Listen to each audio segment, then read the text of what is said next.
Muli po tayo ay dumating na naman sa panibagong isang linggo ng ating pag-aaral.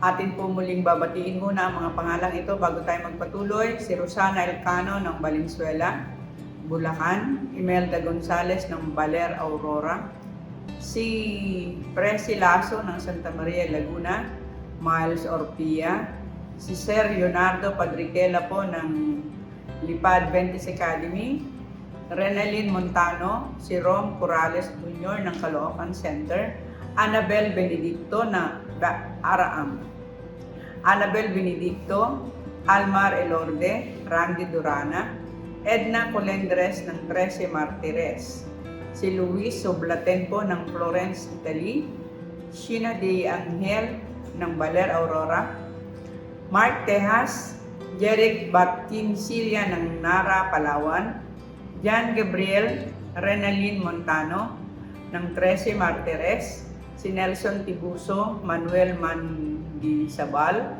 Aida Almasco, Rico Garlan, Adia Almasco ng Pasig City, Cheryl Alvarado, Dimson, Pampanga, Abidio Torres, Melvin Lastima ng Tansa, Cavite, El Pimo Roland ng Guagua, Pampanga, at Burns Fronda ng Marigondon, Cavite. At muli po, nais naming banggitin ang Project 8 Seventh-day Adventist Church. Happy New Year po sa inyo.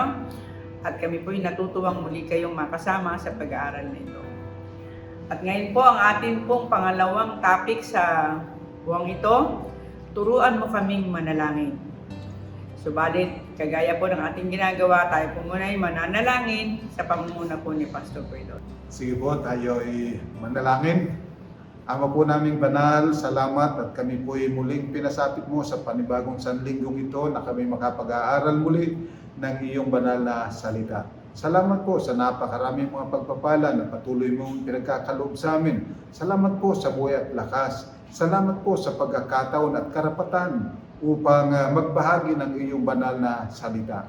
Muli ang banal, amin pong inaanyayahan ang iyong banal na Espiritu na siya po nawang manguna sa amin pag-aaral na ito upang pagkalubang kami ng karunungan, kalaman at pangunawa na nagbubuhat yan sa iyo sa kaitasan ng kalangitan.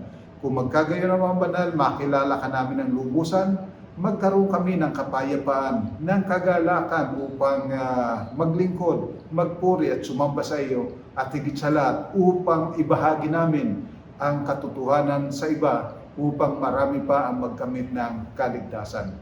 O Amang Banal, iyo pong patuloy na pangunahan kami at pagpalain alang-alang pong lahat sa ngalan po ng aming Panginoong sa Jesus. Amen. At ngayon naman po, ang ating susing talata ay ating pong matatagpuan sa Lucas 11:1. Panginoon, turuan mo kaming manalangin gaya ni Juan na nagturo sa kanyang mga alagad. Maraming Kristiyano ang naniniwala na ang tamang panalangin ay kung ano lang ang pumasok sa isipan habang nananalangin. Subalit ang mga panalangin sa aklat ng mga awit ay nagpapakita ng kagandahan at maayos na pananalangin pinaghahandaang mainam. Mula rito ay dapat matutunan natin kung paano manalangin sa Panginoon. Mula sa pasimula, ang mga awit ay naging gabay ng bayan ng Diyos ng pananalangin. Maging ang Panginoong Hesus ay kumuha mula sa mga awit, kaya't sa linggong ito ay pag-aaralan natin kung paano makatutulong sa atin ang mga aklat ng awit. Narito po ang mga tanong at mga topic na ating pong pag-uusapan sa araw na ito. Number 1, paano makakatulong sa atin ang pag-aaral ng aklat ng mga awit at kung paano mananalangin. Pangalawa, kapag tayo ay nagdaranas ng matinding pagsubok, paano makakatulong sa atin ang mga awit 44, paano ipaparating ang ating dasal sa Panginoon. Pangtatlo, ano ang matututunan natin sa mga awit 22? At pang-apat, inyo na bang naranasang tila ba tayo pinababayaan ng Diyos? Ano ang gabay na makikita natin sa mga awit 13? At panglima, ano ang ating matututunan mula sa mga awit 60:1-5? Balik po tayo sa question number 1. Paano makatutulong sa atin ang pag-aaral ng aklat ng mga awit kung paano mananalangin? Alright, ngayon po ay titingnan natin ano po ba ang sinasabi sa mga awit 105 talatang 5 patungkol sa ating mga pananalangin. At ano ang tinuturo nito sa atin? Alalahanin ninyo ang mga kahangahangang gawa sa kanyang ginawa, ang kanyang mga kababalaghan at ang mga kahatulan ng kanyang bibig. Yan, sabi po, alalahanin natin yung kanyang mga gawa, yung kanyang mga katulan. Napakahalaga po nito. Alalahanin natin yung mga ginawa ng Diyos para sa atin, para wag po tayong mawalan ng pag-asa o ma-discourage man. Tingnan pa natin sa Colossus 3:16. Manirahan namang sagana sa inyong salita ni Kristo ayon sa lahat ng karunungan, magturo at magpaalalahanan kayo sa isa't isa sa pamamagitan ng mga salmo at ng mga himno, ng mga awiting espiritual na umaawit na may pasasalamat sa Diyos sa inyong mga puso. Yan. So, aalalahanin natin palagi yung mga ginawa ng Panginoon at tayo'y umawit sa Kanya ng mula sa ating mga puso. Kagaya ng mga awit na sumulat ng mga awit ay mula sa kanilang puso yung kanilang mga sinasabi. At yung mga awit raw po ay mahalaga para sa pagtuturo sa ating kapwa, pag-i-encourage. Kaya uulitin po yung pong pag-awit, napakalaga nito. Kapag tayo umaawit, awitin po natin ng yung nasa puso natin na tila man din tayo nagsisermon, tila man din tayo nakikiusap doon sa nakikinig ng ating awitin. Kaya mahalaga po yung eye contact, number 1. Number 2, yung damdamin ng awit, kung ano yung inaawit natin, kinakailangang makita at madama mula sa ating pag-awit yung tunay na damdamin ng awitin. Mahalaga po yan. Tingnan pa po natin sa Santiago 5:13. Mayroon ba sa inyong nagdurusa? Manalangin siya. Mayroon bang masaya? Umawit siya ng papuri. Yan. So sinasabi po rito, anumang kalagayan natin sa buhay, tayo'y parating umawit ng papuri. Paano natin magagawa? Alalahanin ang katangian ng Diyos. Ng Diyos, pag-ibig. Ang wika nga sa isang awitin, maaaring hindi natin nakikita kung ano yung panukala ng Diyos, yung kanyang layunin. Subalit, trust His heart. Pagtiwalaan natin yung kanyang puso sapagkat siya ay umiibig sa atin ng gayon na lamang. Pag-aralan natin at ating alalahanin ang kanyang pag-ibig, ang kanyang mga pamamatnubay ng mga nagdaang panahon sa ating buhay. Ano po? Napakalaga po yan. Okay, at ngayon naman po sa ating pangalawang katanungan, kapag tayo ay nagdaranas ng matinding pagsubok, paano makatutulong sa atin ang mga awit 44 at paano ipararating ang ating dasal sa Panginoon? Atin pong tingnan sa awit 44, ano ang sinasabi? Para makita po natin yung pinaka-essence ng sinasabi rito at kung paano tayong makikitungo o haharap sa Diyos. Naririnig ng mga tainga ang O Diyos, isinaysay sa amin ang aming mga ninuno, kung anong mga gawa ang inyong ginawa ng panahon nila, ng mga unang araw sa pamamagitan ng inyong kamay, itinaboy mo ang mga bansa, sapagkat hindi nila pinagwagdian ang lupain sa pamamagitan ng kanilang sariling tabak, niyang sarili nilang kamay ay nagbigay sa kanila ng tagumpay, kundi ang inyong kanang kamay ng inyong bisig at ng liwanag ng inyong mukha sapagkat ikaw ay nalulugod sa kanila. So, napakalaga po rito sa awit 44 na ating sa pananalangin sa Panginoon, i-express natin yung kanyang mayamang biyaya. Yung ating mga reklamo, maaari din natin ihayag sa Kanya. Subalit sa kabila ng lahat, trust His heart. Sapagkat napakalaga na maihayag po natin yung ating talagang tunay na damdamin. Mahirap po yung magkukunwari tayo. Kinakailangan talagang tao sa puso natin yung ating sinasabi at sabihin natin kung ano talaga yung ating nararamdaman. Huwag tayong matakot sapagkat ang Diyos hindi natatakot na sabihin mo sa lahat sa Kanya ang iyong problema at ang iyong damdamin. At tayo'y parating Kanyang uunawain. Ano ang matututunan natin sa mga awit 22? Okay, iyong basahin kung ano ang sinasabi diyan sa awit 22 At pakinggan po natin ano ang mga sinasabi nito sapagkat napakahalaga po nito na maunawaan natin kung ano talaga ang ating kalagayan sa mundo ito. Tigil mo na. Diyos ko, bakit mo ako pinabayaan? Bakit napakalayo mo sa pagtulong sa akin sa mga salita ng aking karaingan? O Diyos, sumisigaw ako kapag araw ngunit hindi ka sumasagot man lamang. At kapag gabi, hindi ako makatagpo ng kapahinganan.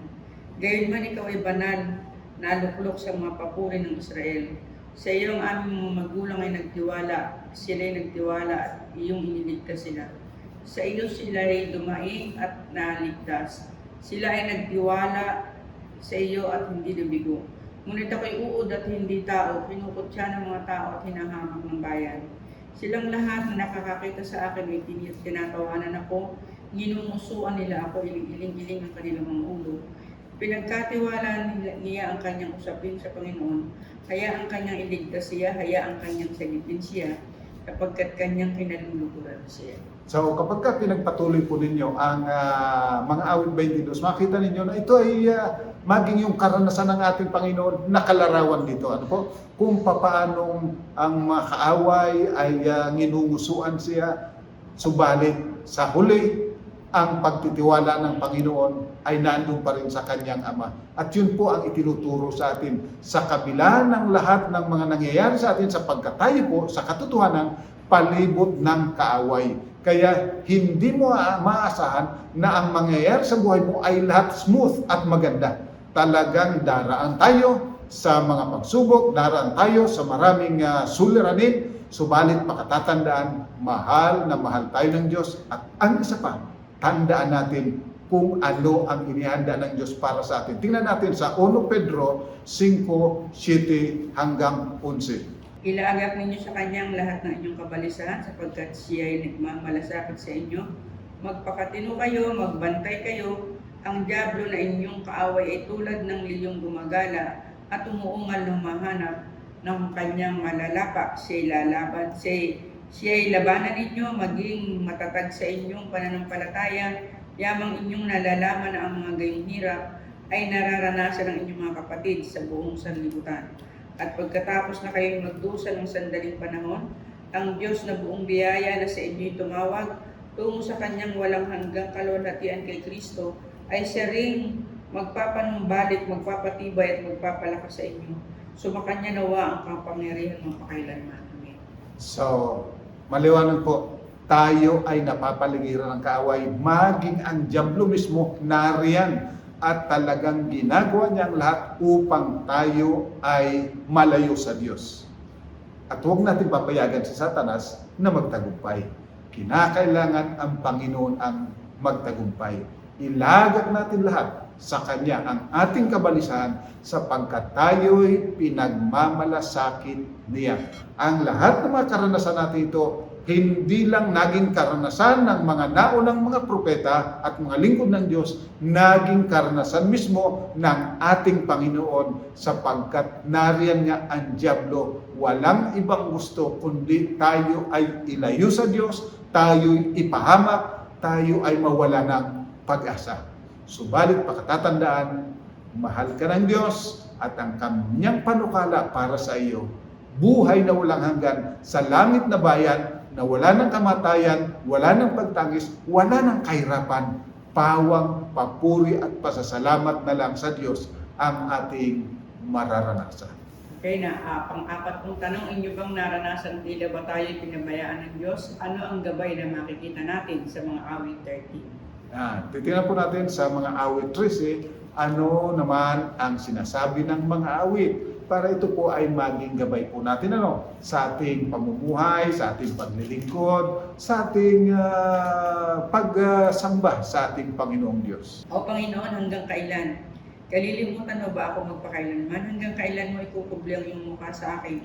Hanggang kailan ako kukuha ng payo sa aking kaluluwa na magkaroon ng kalungkutan sa aking puso buong araw? Hanggang kailan magtatagumpay ang aking kaaway laban sa akin? O Panginoon kong Diyos, bigyang pansin at sagutin mo ako. Ang aking mga matay paliwanagin mo, baka sa kamatayan matulog ako. Baka sabihin ng aking kaaway laban sa kanya, ako'y nagtagumpay. Sapagkat ako'y nayayanig, baka magalak ang aking kaaway. Ngunit ako'y nagtitiwala sa tapat mong paglingap, sa iyong pagliligtas. Puso ko'y magagalak. Ako'y aawit sa Panginoon sapagkat ako'y pinakikitunguhan niya na may kasaganahan. So, maliwanag po, ang mga awit man, talagang nagdanas rin siya ng tila baga siya'y pinabayaan. Subalit, pakatatanda natin sa lahat ng karanasan ito, kailanman hindi tayo pinabayaan. Maraming mga bagay ang hindi natin maunawaan, kagaya kay Habakuk, nung si Habakuk ay nakikipag-usap sa Diyos. Hindi niya maunawaan. Subalit matapos na ipaliwanag ng Diyos sa kanya ang kanyang lahat ng mga ginagawa, ang kanyang mga panukala, si Habakuk ay nakapagsabi, kahit hindi mamunga ang mga halaman, kahit mawala pa lahat ng baka sa kabundukan, kahit wala ng anihin, gayon may magpupuri ako sa Diyos. Sana mga minamahal, tayo, kagaya ni Habakuk, kagaya ng mga awit, bagaman tayo'y nagdaraan ng maraming mga pagsubok at ating mga suliranin na kapag minsan ay feeling natin tayo'y pinabayaan na, natural po yun.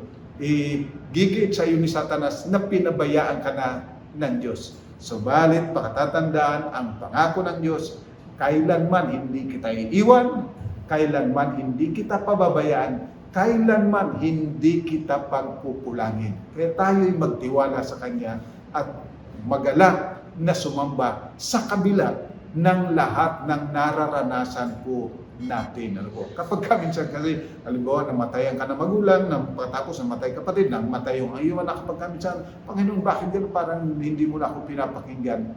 Opo, para, maliwanag ko yan, parang hindi pinapakinggan. Subalit ang totoo, tayo'y pinakikinggan, tayo ay nauunawaan, at kung tayo'y nasasaktan, ang Panginoon man ay nasasaktan. Kaya ang kanyang panukala, lilipulin niya sa wakas ang kasamaan at ibibigay sa iyo buhay na walang hanggan.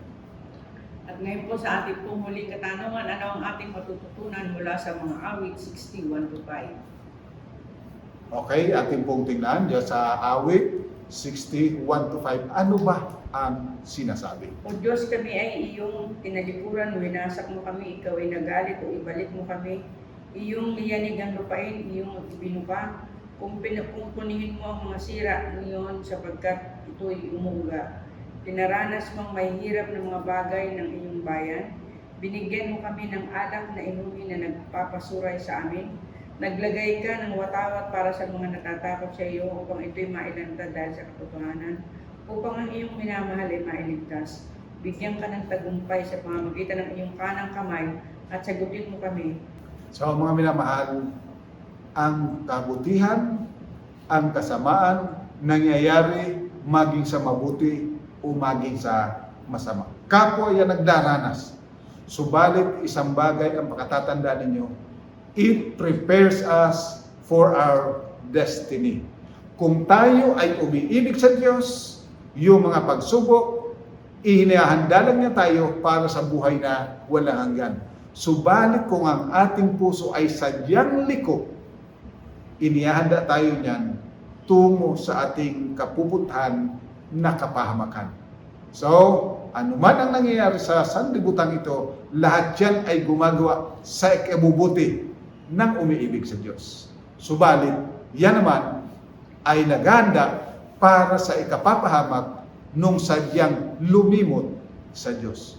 Magtiwala lang po tayo sa ating Panginoon. At yan po natatapos ang ating talakayan, ang ating mga katanungan sa araw na ito. At narito po ang summary ng ating mga pinag-usapan ngayon. Number 1, mahalaga na lagi nating alalahanin ang mga makapangyarihang gawa ng Diyos sa ating buhay na mga una upang maging matatag ang ating pananampalataya. Pangalawa, tulad ng mga awit, tayo ay magdaranas din ng mga pagsubok, subalit panatilihin natin ang pananampalataya ay sa biyaya niya. Pangtatlo, tayo ay nalilibot ng mga kaaway ng katotohanan, subalit huwag mawala ang ating pananaw sa panukala ng Diyos sa hinaharap. Pang-apat, may mga pagkakataon na tila tayo ay pinababayaan ng Diyos, subalit tatanda ang walang pagsubok na pinahihintulot na hindi natin kailangan. Pang-lima, ang kabiguan, sumasapit maging sa mga liko o matuwid, subalit ang lahat ay siyang maghahanda sa atin kung alin ang ating piniling kahahantungan. Sige po, tayo ay manalangin. Ama po naming banal, sa oras pong ito, kayo po ay lumalapit sa iyo na nagpapasalamat muli sa dakilang pagkakataon na ito na kami makapag-aral ng iyong banal na salita. O ang banal, patuloy nawa na ito ay maging gabay namin. Sa tulong ng banal na Espiritu, mapatibay ang aming pananampalataya at kami maging laging handa upang magpuri, magpasalamat at magtalaga ng aming buhay sa iyong makapangyarihang kamay. At maging kami handa para sa pagbabalik ng aming Panginoon, maging karapatan namin na tumahang kasama mo magpasa walang hanggan. O mga banal, ipong patuloy pagpalain ng mga kapatid namin ito na patuloy na sumusubaybay, patuloy na nagbabahagi ng katotohanan ito sa kanilang mga kaibigan at kasama, alang-alang pong lahat sa ikaluluwalhati ng iyong pangalan at ng pangalan ng aming Panginoong Jesus. Amen. So mga minamahal, hanggang sa susunod pong linggo, tayo muling magsama-sama sa pag-aaral ng salita ng Diyos. Pagpalain po tayong sama-sama ng ating Panginoon.